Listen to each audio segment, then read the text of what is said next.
She said it while refilling her wine glass, like it wasn't loaded with venom, like it wasn't going to detonate the quiet little illusion we'd been feeding for months. She didn't even look at me when she said it, just stared across the table at my sister, with that smug half-smile she saves for when she wants to wound without taking credit for the blood. I don't think Curtis is man enough to leave even if I cheated. That was it. That was the line. There was no yelling, no dramatic pause, no spilled drink or gasp from the relatives. Just a long, awkward silence. Then a few coughs. A clink of silverware. My cousin tried to change the subject by asking how my job was going, but I didn't answer. I was too busy gripping my chair, so hard my knuckles turned white. I didn't yell. I didn't ask questions. I didn't cry, though my throat tightened like it wanted to.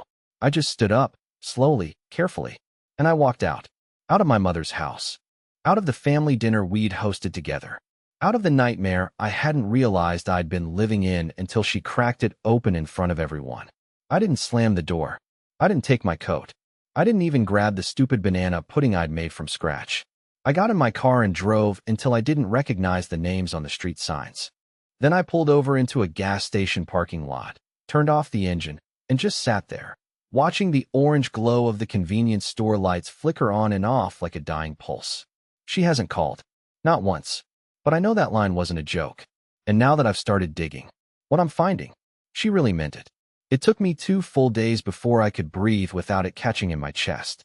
2 days holed up in a crummy roadside motel with walls so thin I could hear the guy next door arguing with his dog. I didn't text her. I didn't call. I didn't even open her last message. I kept replaying the dinner scene like a slow-motion car crash, trying to convince myself that maybe I misheard her. Maybe she was drunk. Maybe it was just a dark joke, the kind she sometimes made when she wanted to seem edgy in front of people. But the longer I sat in that motel room, surrounded by faded carpet, buzzing lights, and my own pathetic silence, the more I realized something I didn't want to admit. She said it because she meant it. Not out of shock value. Not to get a reaction. She said it because deep down, she believed it. I wasn't man enough to leave. And maybe, for a long time, I wasn't. But this time I had. Still, my heart wouldn't let me rest. My brain, traitorous as always, kept whispering possibilities. Maybe there's more. Maybe it wasn't random. Maybe she's already done it. And that was the thought that finally made me drive back, not home, but to my office. See, here's the thing. Lacey isn't tech-savvy. She once asked me if uploading to Google Drive would mail the file to someone. And our home computer? I built it. I maintain it. I'm the only one who runs backups, updates, virus scans. She barely touches it, unless she needs to check emails or plan a party. But when I went back late that night, snuck into the house while she was out, her car was gone. Lights off. She didn't even change the locks, like she thought I was bluffing. I booted up the desktop and went looking. Not because I expected anything. Honestly, I thought I'd leave again 5 minutes later, embarrassed that I was spiraling this far. Then I found it. A folder buried deep in the documents directory. Hidden inside layers of generic folder names like taxes_2018 and work_stuff.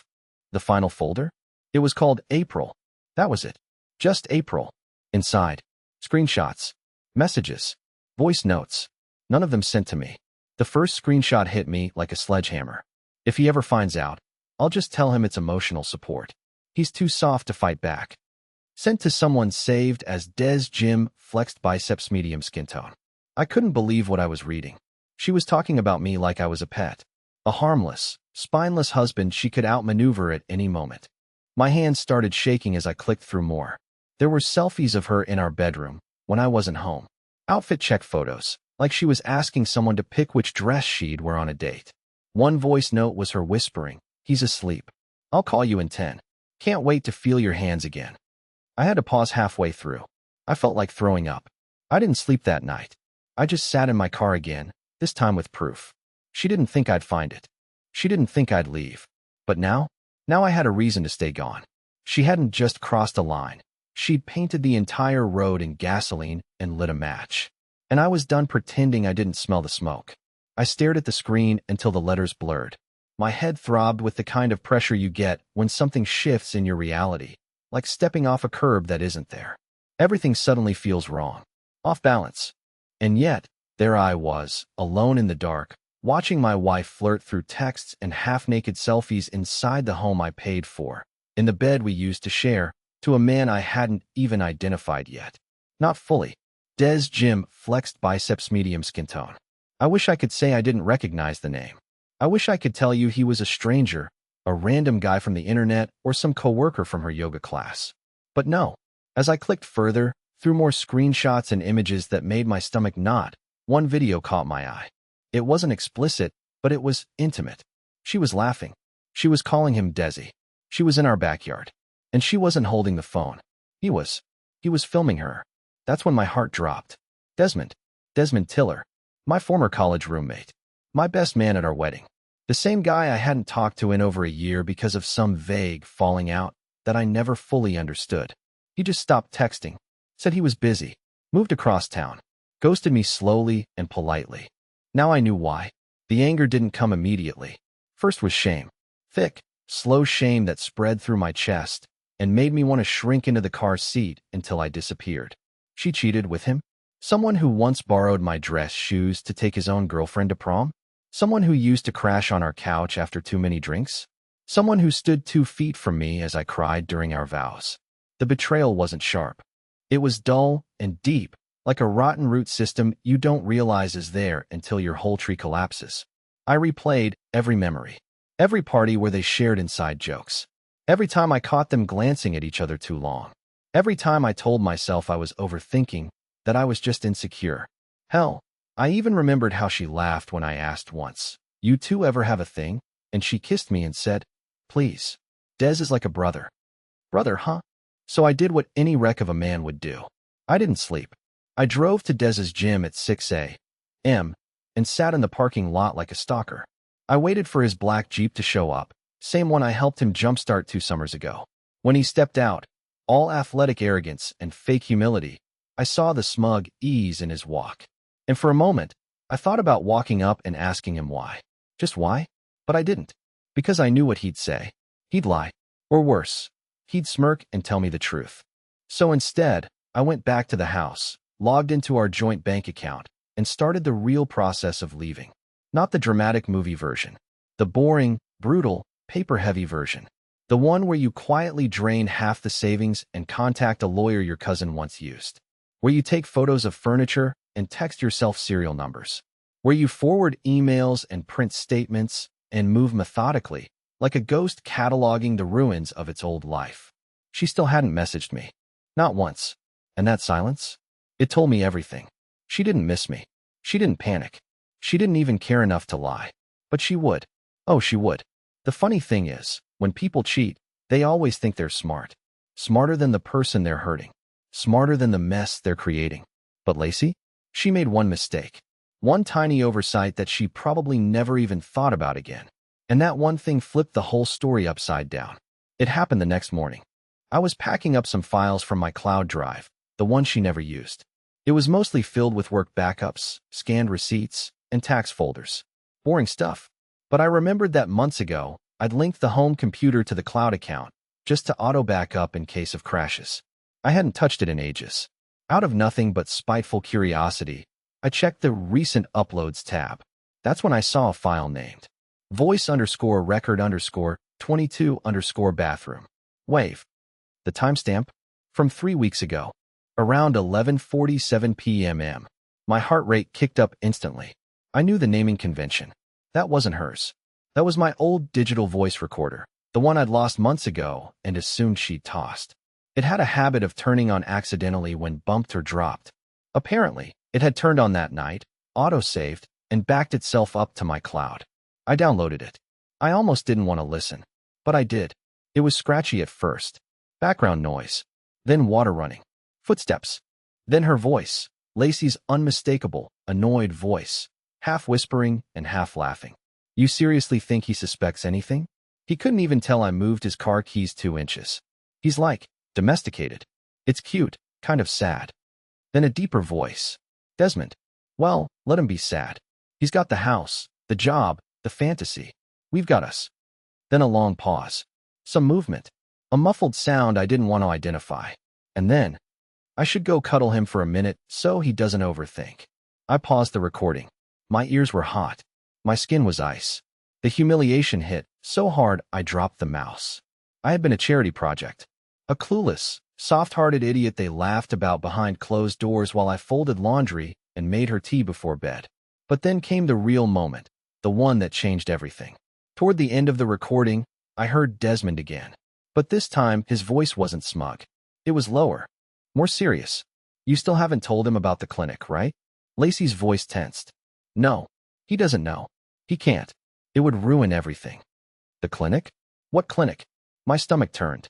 I didn't know what it meant, but the way she said it, tight, fast, secretive, it wasn't something innocent. It wasn't dermatology or therapy. It was something she didn't want me to know. And just like that, curiosity outgrew pain. I forgot the betrayal. I forgot the affair. I forgot the humiliation. All I could think about was what clinic? I started digging. I knew her passwords. She hadn't changed them. I checked her email history, insurance claims, even her rideshare history. And eventually, in her deleted email bin, one she must have thought was empty, I found it. A digital invoice for a consultation at a private women's health clinic downtown. The subject line, confirming your reproductive consultation, confidential. My hands trembled. Was it a pregnancy scare? An abortion? Or something worse? All I knew was, she had been hiding more than just a man. She was hiding something that affected me, my life, my body, my trust. And now? The cheating felt like just the surface. The affair was the headline. But this was the story buried on page 2, the one they hope you're too hurt to go looking for. She thought I'd never find it. But I did. And I wasn't done. I never imagined I'd be the guy calling a women's clinic pretending to be someone I wasn't. I felt disgusting even asking questions. But after 3 days of turning over every lie in my mind like broken glass, I had no pride left. Just curiosity. Desperate, frantic curiosity. The kind that eats your insides from the inside out until you either know the truth or you choke on not knowing. The receptionist was polite but cautious. As expected, she couldn't tell me anything specific. Patient confidentiality, she said. But when I calmly explained that I was the husband of Lacey M., and that I believed there had been some sort of mix-up, maybe insurance fraud, something fishy that needed checking, the tone shifted. She paused, hesitated, then asked, "Are you listed on her emergency contact?" I was. At the time of her visit, I still was. She told me she couldn't share details. But she said this. If you believe something happened that involves you, directly, it might be best to have a legal request sent in. Or, to have an honest conversation at home. An honest conversation at home. Right. That ship had already burned and sunk. And she was the one who lit the match. But her words lingered. Involves you directly. And that's when the ugliest thought of all surfaced in my brain like a corpse. What if she was pregnant? And it wasn't mine? What if she got rid of it and never told me? What if they made that choice without me even knowing there was a choice to be made? I couldn't sleep. Couldn't eat. Couldn't stop playing back every moment in our marriage when she looked me in the eyes and said she loved me. Every kiss, every whispered, "I'm yours." Every time she made me feel like I was the only man in the room, while she was planning her escape in secret. The next day, I made a move I hadn't thought I'd ever make. I sent her a photo of the clinic confirmation email with no text. Nothing else. Just the photo. It took 6 minutes. That's how long it took for the silence to end. The phone rang. It was her. I didn't answer.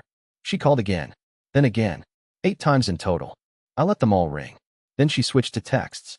The first one said, "Curtis, please don't do this. Please. We need to talk." The second one came fast. "I didn't know how to tell you. It wasn't like that." The third, "We didn't go through with it. Please don't make this worse." And then the fourth, "You don't understand what that night was. You don't know what I was going through." That night. Now I knew there was more. Something had happened. Something real. Something they were going to hide from me forever, until I accidentally stumbled on a glitched backup folder and a forgotten voice memo. I waited a full day before I replied. And when I finally did, it was just 3 words. Ask Des first. I wanted her to panic. I wanted her to sweat. I wanted her to feel a fraction of the weight I'd been carrying alone these past 2 weeks. And oh, she did. Because what came next wasn't an apology. It wasn't an explanation. It was war. It was raining when she finally showed up. The kind of cold, miserable drizzle that turns everything gray and quiet. I was staying in a friend's spare apartment above his garage, barely furnished, still smelled like paint. But it had something I needed: distance. Distance from the house, from her perfume on the pillows, from the sound of her walking barefoot across the kitchen floor like nothing was broken. I wasn't expecting her that night. Honestly, I figured she was still with Des, trying to piece together a story that didn't sound like betrayal stitched in panic. But around 8:40 p.m., I heard tires screech, a car door slam, and fists pounding against the door like she was trying to wake the dead. I didn't move right away. I just sat there on the couch, sipping stale coffee from a chipped mug, letting her rage echo through the wood. Then she screamed my name, loud, furious, like a woman who realized the story wasn't under her control anymore. "Curtis, open the door. You coward. You don't know the full story." The door stayed closed. What she didn't know, though, was that I wasn't alone. My friend's older sister, Celine, had dropped by earlier. Not for anything romantic. Just someone who heard I was going through something and brought takeout and quiet company. She was sitting across from me, cross-legged on the floor, sipping miso soup and watching the chaos outside with wide, fascinated eyes. "You want me to leave?" she asked gently. I shook my head. "No. I want her to see I'm not falling apart." Celine didn't smile. She just nodded and stayed quiet. Lacey kept yelling, "I know about the clinic thing, okay? I know how it looks, but you didn't even give me a chance to explain." Then her voice cracked. "You're not perfect, Curtis. You pushed me away first. You've been cold, distant. You made it easy." That one hit harder than I expected, because I had been distant, but only after she started treating me like a placeholder, a chore, something to manage, not someone to love. But what she said next changed the entire tone of the night. "You think Des is still part of this? You think he's loyal to me? He's not. He used me, too. He's married now, Curtis. He married someone else 2 weeks ago. He was never mine. Just like I was never really yours." That last line broke something. Not because it hurt, but because it felt rehearsed. Like she came ready to say it. As if she needed me to know that this wasn't just an affair. It was a performance. A long, unraveling performance that started before I even realized I was playing a part. I finally stood up and walked to the door. Celine stayed seated but glanced up, curious. I didn't open the door all the way. Just enough to see Lacey's face through the crack. Wet hair stuck to her cheeks, mascara streaked, her mouth trembling between fury and fear. "You said I wouldn't leave," I told her. "And now you're scared that I won't come back." She flinched. "I wasn't scared," she whispered. "I was angry." "No," I said quietly. "You were arrogant. That's what killed us." And then I did something that surprised even me. I closed the door. Gently. No shouting. No revenge speech. Just closure. For the first time since this whole nightmare began, I didn't feel weak. And she didn't scream again. She just stood there in the rain, waiting. But I didn't open the door again. Because now it was my turn to be silent. 2 days passed after the storm at the door. I didn't hear from her. No texts, no calls. Not a single knock. It was the longest silence we'd ever shared. And for once, it wasn't me begging for peace. It was her, probably spinning 100 versions of what to say. Probably crafting the perfect apology, the perfect sob story, the perfect way to spin it all back to me being too sensitive and her being confused. But I wasn't confused anymore. I was done with the guessing games. I'd already been back to the house. Quietly. She wasn't there. I waited until I saw her location ping in another part of the city. She still didn't know I had access to her shared iCloud login. When I walked in, it felt surreal. Like stepping onto the set of a life I used to live, but no longer belonged in. The dining chair still had that slight tilt from the night I walked out. My jacket was still hanging on the hook by the door. Everything exactly where I left it. Except for the woman who ruined it all. I went to the kitchen. That's where I left the letter. It wasn't poetic. It wasn't angry. It was cold. Surgical. Just facts and truths. Written in the same tone she used when she used to remind me to please buy the almond milk, not regular. I told her I knew about the folder. About the voice memo. About Des. About the clinic. I told her she didn't break me. She just helped me see myself clearly for the first time in years. I told her that I was done asking why, done begging for transparency, done loving someone who saw me as a placeholder. And I ended it with a line I had rehearsed 1,000 times in my head. "You didn't lose me because of Des. You lost me because you made me feel invisible in my own marriage." Then, I placed the house key next to the letter. Not the spare. The main one. The one that used to hang from my keychain every day for 6 years. I didn't leave anything else behind. I went back to the apartment above the garage, made myself coffee I barely drank, and waited. She found the letter 12 hours later. I know because the first text came in at 7:03 a.m., and it was just one word. No. Then another. You don't mean this. Curtis, please. She didn't call. Not yet. Just more messages. Each one slipping further out of control. She said she'd fix it. Said she'd go to counseling. Said she'd cut everyone off, even Des. She even said she was sorry for the clinic and that it wasn't what I thought. A line so vague I nearly laughed out loud. Classic Lacey. Confess without actually naming the sin. But what got me most was the final message she sent that morning. You always told me you wanted a family. I never told you why I was scared of that. Suddenly, it all clicked. The lies. The secrecy. The coldness that started long before Des. There was something else buried beneath it all. And now, just as she realized she couldn't pull me back in, she dangled a secret like a carrot. Like I was supposed to lunge at it, crawl back just to understand. But not this time. For once, she was the one left with questions and no answers. She was the one staring at silence and wondering what it meant. And I was the one who had finally stopped chasing ghosts. A week passed. Then two. The text slowed, then stopped. I thought maybe that was it. Maybe she'd finally accepted that I was gone for good. That I'd peeled her fingers off the strings and walked off the stage of her show. But I should have known better. People like Lacey don't just let things go. Not when they lose control. Not when silence hits harder than any shouted argument. It was a Sunday morning. Quiet. Peaceful. I was in a park 2 towns over, sitting on a bench near a duck pond with a coffee and a dog I was temporarily fostering. It was the first time in months I felt normal. No weight on my chest, no pit in my stomach. Just birds, wind, and the warmth of the sun on my face. Then I saw her. She walked up slowly, like she wasn't sure if I'd run or yell. Her eyes were sunken, makeup free, the confident mask gone. She wasn't wearing the designer coat or the heels she used to flaunt. Just jeans, an old hoodie of mine, and a sadness that clung to her like smoke. I didn't move. She sat beside me. Neither of us spoke at first. I didn't offer her coffee. She didn't ask. Then finally, she said, I thought you'd scream at me. Or hate me. I shrugged. I did. Quietly. While you were with him. She winced. I was wrong. I let that hang in the air. She tried again. I never thought you'd actually leave. I know, I said. That was your first mistake. She nodded. Then, to my surprise, she didn't beg. She didn't blame. She didn't twist it back on me like she always used to. Instead, she reached into her bag and pulled out a small envelope. It was sealed. She handed it to me and said, This is the truth. The clinic. The things I never told you. I wrote it down. No games. You can read it or not. But I'm not going to keep chasing you. I'm not proud of what I did. But I want you to heal. Even if it's not with me. That stunned me.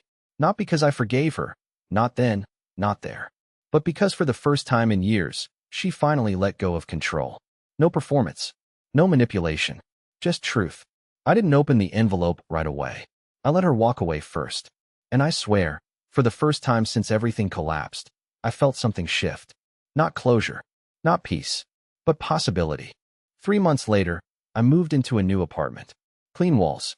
Fresh sheets. No ghosts in the closet.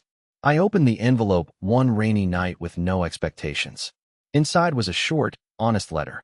She admitted the pregnancy. It wasn't mine. She ended it herself, not because of shame or fear, but because she realized she'd built her life on lies and didn't want to bring a child into that. And you know what? It still hurt. But it didn't haunt me. I never saw her again. She moved out of state. I unfollowed, blocked, deleted every trace of her. Not out of hatred, but because the past doesn't deserve to live in the present once you've survived it. As for me, I kept the dog. I got promoted at work. And one random afternoon, while getting coffee at a bookstore, I met someone who didn't know me as the guy who got cheated on. Someone who smiled like she meant it, who listened without trying to fix me, who never once made me feel like I wasn't enough. And for the first time in a long, long time, I believed maybe I wasn't. Maybe I was just someone who deserved better. And finally, I had it.